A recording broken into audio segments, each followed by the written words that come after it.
వద్దు నాకు అవన్నీ అంటే లైట్ వద్దు, ఇక్కడికి బంద్ చేయవచ్చు.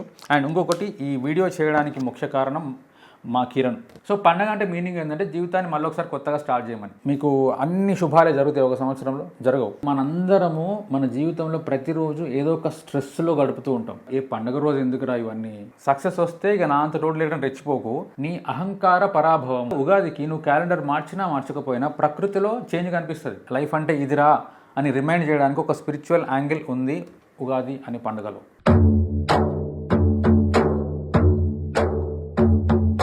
నమస్తే, ఈ వీడియో చూస్తున్న అందరికీ పరాభవనామ సంవత్సర ఉగాది శుభాకాంక్షలు. పరాభవం అంటే తెలుగులో మీనింగ్ ఏంటంటే అవమానం, ఇన్సల్ట్ లేదా ఓడిపోవడం, డిఫీట్ అనుకోవచ్చు. అయితే ఈ సంవత్సరానికి ఇంత నెగిటివ్ మీనింగ్ వచ్చే పేరున్నది కాబట్టి మనందరికీ నెగిటివ్ జరుగుతుందా అంటే అట్లేముండదు. ఫర్ ఎగ్జాంపుల్ 2022లో ఆ ఉగాది సంవత్సరం పేరు శుభకృత నామ సంవత్సరం. అయితే మరి ఆ ఇయర్ లో అందరికీ అన్ని శుభాలే జరిగినాయా? కాదు కదా. సో ఈ పేర్లు తెలుగు సంవత్సరాలకి పేర్లు పెట్టిండ్రు. ఈ పేర్లు మొత్తం 60 ఉంటాయి. ఈ 60 పేర్లు కూడా ఫస్ట్ నుంచి స్టార్ట్ అయ్యి 60 వరకు అయిపోయిన తర్వాత మళ్ళీ ఫస్ట్ నుంచి సైకిల్ లాగా రిపీట్ అవుతూ ఉంటాయి, చక్రం లాగా. సో ఫస్ట్ పేరు ఏముంటుందంటే ప్రభవ.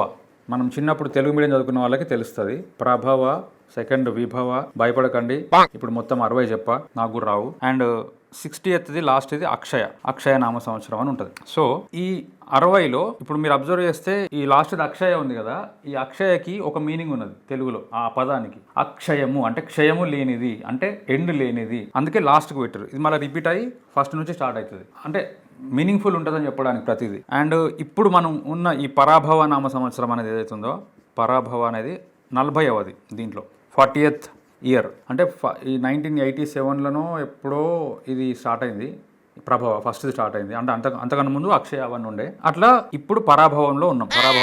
పరాభవంలో లేము, పరాభవ నామ సంవత్సరంలో ఉన్నాం. ఎందుకంటే మళ్ళీ పరాభవంలో ఉన్నామంటే అవమానంలో ఉన్నామని మీనింగ్ వస్తుంది. సో ఇది దీని వెనకాల స్టోరీ. అయితే ఈ పేర్లు ఇట్లా ఎందుకు పెట్టిరు అంటే, కొన్ని పేర్లు నెగిటివ్ మీనింగ్ వచ్చేలాగా, కొన్ని పేర్లు శుభకృత నామ సంవత్సరం అంటే పాజిటివ్ మీనింగ్ వచ్చేలాగా ఎందుకు పెట్టుంటారు అని అంటే, ఇప్పుడు ఉగాది పచ్చడిలో 6 రుచులు ఉంటాయి కదా, అన్ని రుచులు కలిసి కష్ట సుఖాలను సింబాలిక్ గా పెట్టిరు అని చెప్తారు కదా. అట్లనే ఈ 60 సంవత్సరాలను కూడా కొంచెం మంచి మీనింగ్ వచ్చే పేర్లు, చెడ్డ మీనింగ్ వచ్చే పేర్లు అన్ని పెట్టి, లైఫ్ అంటే ఇవన్నీ ఉంటాయిరా బాబు, ప్రతిదీ ఉంటుంది, ఒక్కటే సంతోషము, ఒక్కటే సుఖము, ఒక్కటే దుఃఖము, అట్లేమి ఉండదు అని చెప్పడానికి సింబాలిక్ గా ఈ పేర్లు ఇట్లా పెట్టారు అంతే. ఈ పేరు వల్ల మన లైఫ్ మీద ఇంపాక్ట్ ఉండి ఈ ఇయర్ అంతా మనకు బాధపడతాం అనేది అట్లా ఏం లేదు. అండ్ పురాణాల ప్రకారం ఇంకో కథ ఉంది ఏంటంటే, ఈ 60 సంవత్సరాల పేర్లు ఏవైతున్నాయో అవన్నీ నారదుని సంతానం అని చెప్తారు. అంటే విష్ణుమూర్తి మన కాలగమనాన్ని అర్థం చేసుకోవడానికి విష్ణుమూర్తి ఇచ్చిన వరం అంట అది. పరాభవం అంటే అవమానము లేకపోతే ఓటమి కదా.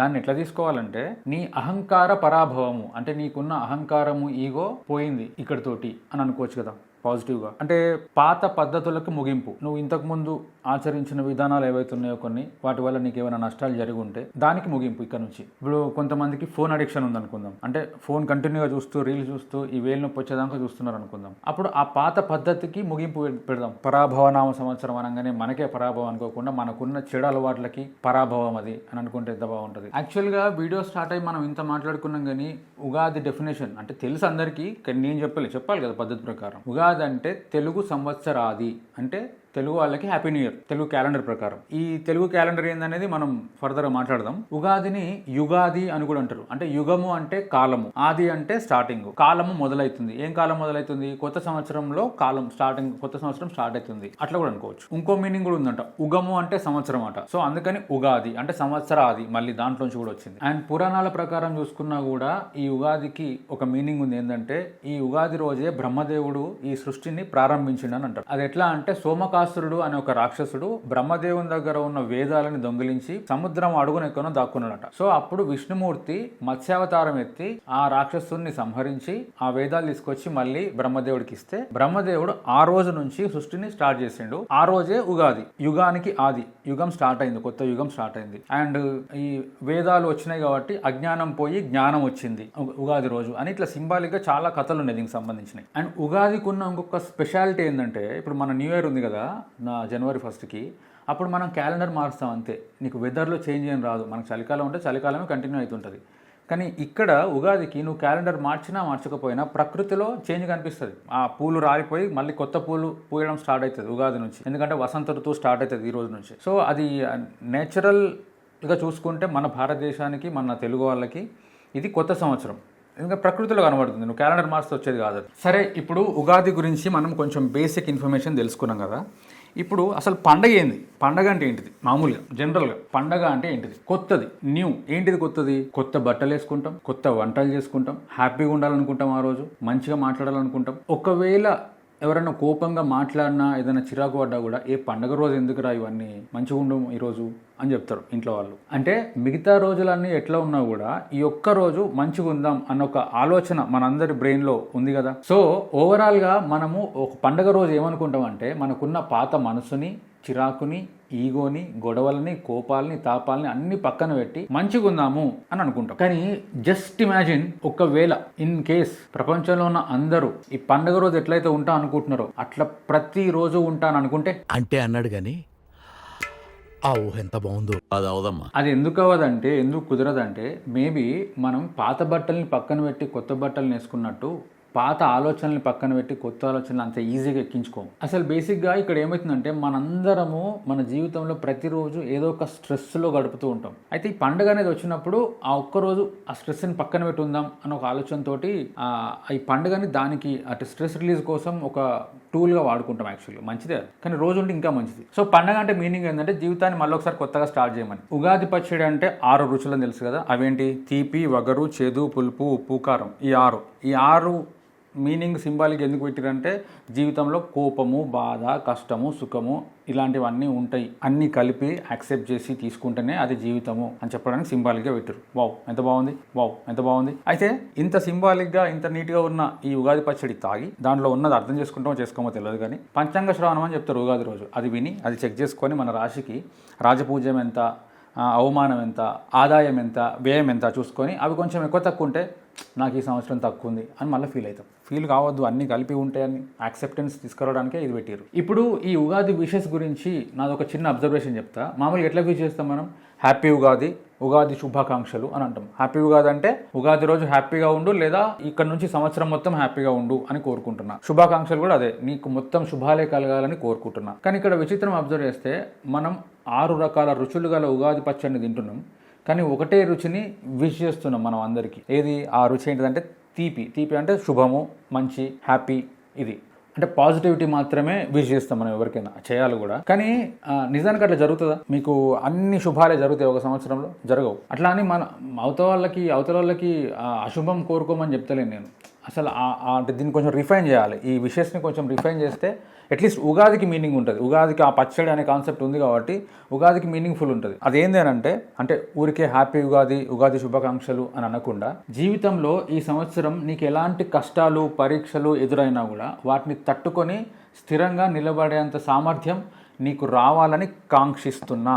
అంటే ఈ శుభాన్ని ఒక్కదాన్ని కాంక్షించే బదులు ఏదొచ్చినా తట్టుకొని నిలబడే స్థితి రావాలని కాంక్షిస్తున్నాను అంటే ఉగాది ఫిషెస్ అనేది మీనింగ్ఫుల్గా ఉంటుంది బికాస్ ఆఫ్ దట్ పచ్చడి కాన్సెప్ట్ అని నాకు అనిపిస్తుంది. అంటే ఈ ఉగాది శుభాకాంక్షలు అనే పదంలో ఈ శుభానికి ఇప్పుడు మనం మాట్లాడుకున్న ప్రకారం మీనింగ్ ఏమై ఉంటుందంటే, జీవితం అన్ని రకాల అనుభవాలను ఇస్తుంది, వాటిని స్వీకరించే మనసు నీకున్నప్పుడే ఈ శుభం అనేది కలుగుతుంది, ఆ శుభం నీకు వర్తిస్తుంది అని చెప్పడానికో ఏమో. అంటే నేను కొంచెం డీప్గా ఆలోచిస్తున్నాను అనుకోవచ్చు, కానీ పెట్టింది అందు కదా, ఉగాది అనేది పెట్టిందే అన్ని కలిపి ఉన్నప్పుడు నువ్వు ఎట్లుంటావు అని చెప్పడానికి. కాబట్టి అండ్ ఇంకొకటి, ఇట్లా చెప్పినంత మాత్రం నెగిటివ్గా అనుకుంటాను అని కాదు. అంటే జీవితంలో నీకు ఎలాంటి కష్టాలు ఎదురైనా కూడా వాటిని తట్టుకుని నిలబడే ధైర్యం రావాలని కోరుకుంటున్నా అని అంటే, నీ కష్టాలే వస్తాయి ఎట్లా, అందుకని అట్లా నిలబడమని కాదు. సుఖాలు వచ్చినా, లాభాలు వచ్చినా, లేకపోతే సక్సెస్ వచ్చినా దాన్ని కూడా నెత్తికెక్కించుకొని విర్రవిగకు అని కూడా చెప్పడానికి ఇది రెండు. అంటే ఊరికేనే శుభాకాంక్షలు, హ్యాపీ న్యూ ఇయర్, ఈ ఇయర్ మొత్తం నవ్వుతూనే ఉండు, తుల్లుతూనే ఉండు అని కాకుండా,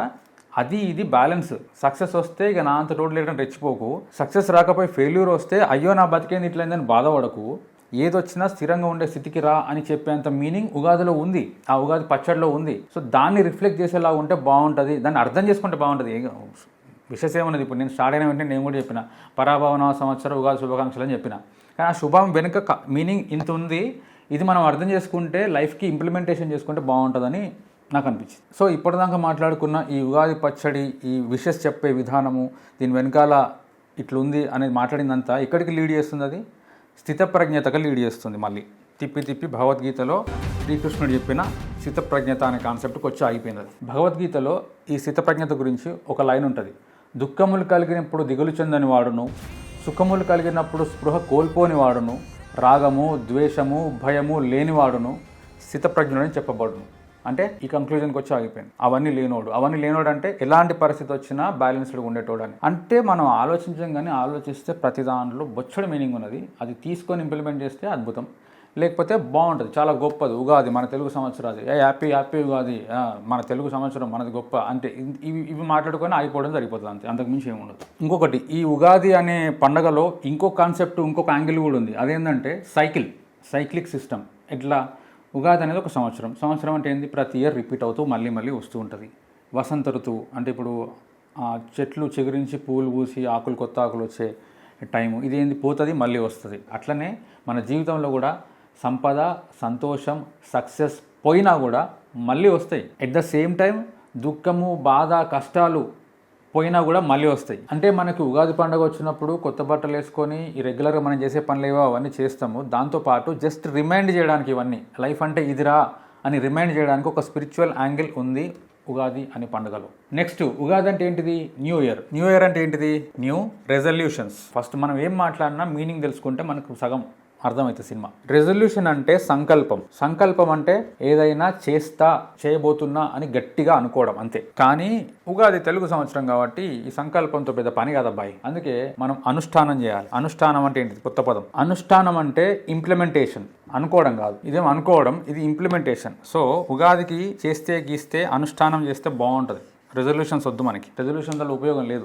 మస్తు అనుకుంటాం, అనుకుని ఏం చెయ్యం. అంటే ఆలోచన లేకుండా అనుకున్నది చేయడం, ఇంప్లిమెంటేషన్ చేసుకుంటూ వెళ్ళిపోవడం. సో ఇప్పుడు మనం ఈ మీనింగ్స్ తెలుసుకున్నాం కదా, దీని తర్వాత మనం జస్ట్ న్యూ ఇయర్కి రెజల్యూషన్ తీసుకోకుండా వాటిని అనుష్ఠానంలో అంటే ఇంప్లిమెంటేషన్లో కనుక పెట్టగలిగితే అది మన జీవితానికి ఆ రోజు నుంచి నిజమైన పండుగ స్టార్ట్ అయినట్టు, అంతేనే కాదు. సో ఓవరాల్గా ఈ పరాభవనామ సంవత్సరంలో మనకున్న అహంకారాన్ని, చెడు అలవాట్లు ఏమన్నా ఉంటే వాటిని ఓడించి పరాభవించి మనం అనుకున్న పనులు, లైఫ్లో చేద్దాం అనుకున్న పనులని అనుష్ఠానం చేయాలి అని కోరుకుంటూ ఇక్కడితో ఈ ఉగాదికి సంబంధించిన వీడియోని ముగిస్తున్నా. కానీ ముగించే ముందు ఇంకొక విషయం ఏంటంటే, ఉగాది అనేది ఎప్పుడు వస్తుందంటే, ఇది నేను స్టార్టింగ్లో చెప్దాం అనుకున్నా కానీ కావాలని చెప్పలేదు. చైత్ర శుద్ధ పాడ్యమి రోజు ఉగాది వస్తుంది అని నేను చదివిన. ఫస్ట్ ఉగాది గురించి వీడియో చేద్దాం అని నేను నెట్లో ఓపెన్ చేసిన వెంటనే. కానీ చదివి నేను ఊరుకోను కదా. చైత్ర అంటే ఏంటిది, శుద్ధ అంటే ఏంటిది, ఈ శుద్ధ అనే పదం ఇక్కడ ఎందుకు పెట్టిర్రు, పాడ్యమి అంటే ఏంటిది అని తెలుసుకుందామని స్టార్ట్ చేసిన నా ప్రయాణం. స్టార్ట్ చేస్తే తవ్వుతే అది ఎక్కడికి పోయిందంటే సింగరేణి కాలేజ్లో బొగ్గు తగినట్టు కిందకి వెళ్ళిపోయి ఉత్తరాయణం దక్షిణాయనం, ఈ తిథులు, శుక్లపక్షం కృష్ణపక్షం, చంద్రమానం సౌరమానం, ఇవన్నీ వచ్చేసినాయి టాపిక్స్. అవన్నీ చదివేసరికి నాకు పిచ్చిలేసింది. అరే నేను ఉగాది గురించి మాట్లాడతా అని చెప్పి ఇవన్నీ మాట్లాడితే చూసే వాళ్ళకి పిచ్చిలేస్తుంది. అంటే ఎట్లుంటుంది అంటే, ఇంత డెప్త్గా మాట్లాడుతుంటే కొంతమందికి ఏమనిపిస్తుంది అంటే ఏదైనా ఒక విషయం సగం వింటానికే చిరాకు నాకు, అట్లా అనిపించే ఛాన్స్ కూడా ఉంటుంది. అందుకే నేను ఏమనుకున్నా అంటే, మీకు ఇంట్రెస్ట్ ఉందా, నాకేదో ఉగాది గురించి వీడియో చేద్దాం అనుకున్నప్పుడు ఇవన్నీ వచ్చినాయి చదివినా, మీకు ఇంట్రెస్ట్ ఉందా, తెలుసుకోవాలని ఉంటే ఈ ఒక్కొక్క దాని గురించి నేను చదివిందంతా నెక్స్ట్ వీడియోలో చెప్తా. మీరు కింద కమెంట్ చేసి నెక్స్ట్ వీడియో చెయ్యి ఈ వీటి గురించి, తెలుగు క్యాలెండర్ గురించి అని చెప్తే నేను ఎంతవరకు అయితే నాకు అర్థమైందో, నేను నేర్చుకున్నానో అది నేను చెప్పే ప్రయత్నం చేస్తాను. వద్దు నాకు అవన్నీ అంటే లైట్ వద్దు, అక్కడికి బంద్ చేయవచ్చు. అండ్ ఇంకొకటి, ఈ వీడియో చేయడానికి ముఖ్య కారణం మా కిరణ్. ఎందుకంటే మొన్న ఎస్ఎంఏ గురించి నేను ఎక్స్ప్లెయిన్ చేస్తూ వీడియో చేసిన తర్వాత అది మస్తున్నది, నువ్వు అట్లా రోజొక వీడియో చేయి, వీలైతే బాగుంటుంది, చూసే వాళ్ళకి అదైనా టాపిక్ గురించి తెలుసుకోవడానికి బాగుంటుంది అని అంటే, రోజు ఒకటి నాతో కాదు సార్, నేను అది రీసెర్చ్ చేసి పేపర్లు రాసుకొని మాట్లాడాలంటే టైం పడుతుంది అంటే, సరే ఏదో ఒకటి వీక్లీ ఒకటన్నా చేయి, వీక్లీ 2 అన్నా చేయి, వీలైనంత ట్రై చేయి అంటే, సరే ట్రై చేస్తాను. నెక్స్ట్ వీడియో నాకు అదే ఏదో అనుకోకుండా ఎస్ఎంఏ వచ్చింది కాబట్టి లైఫ్లోకి చేసినా కానీ, అంటే నేను పర్టికులర్గా వీటి గురించి వీడియో అట్లా ఏం లేదు నాకు ఆలోచన. అంటే లేదు నెక్స్ట్ ఉగాది వస్తుంది, ఉగాది గురించి నువ్వేం చెప్తావో నువ్వు నేర్చుకొని ఏదో చెప్పు, నీకు ఎక్స్ప్లెయిన్ చేసేది ఏదో ఉంది, అది బాగుంది మాకు చూడడానికి, చెయ్యి అని చెప్పిండు కిరణ్. అందుకని సరే ఏదో చేద్దామని చదువుతుంటే ఇదంతా వచ్చింది.